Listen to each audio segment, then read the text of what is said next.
Mae rygbi yn credu yn rhan o enaid y genedl.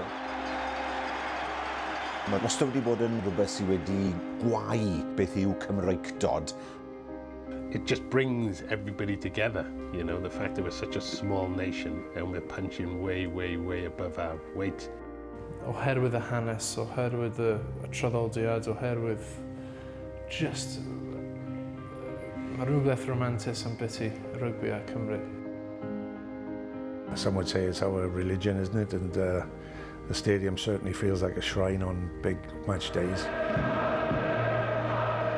Mae'n gwneud mwy na unrhyw ymgyrch, mwy nag unrhyw wleidydd, mwy nag unrhyw bregethwr. Tasa ni jyst yn gallu poteli yr ysbryd yna. Sut mae pobl yn timlo ar draws y wlad ar bore dydd Llun yn dibynnu ar beth ddigwyddodd prawn dydd Sadwrn. Popeth. Na beth mae rygbi'n meddwl yn i'r Cymru, popeth.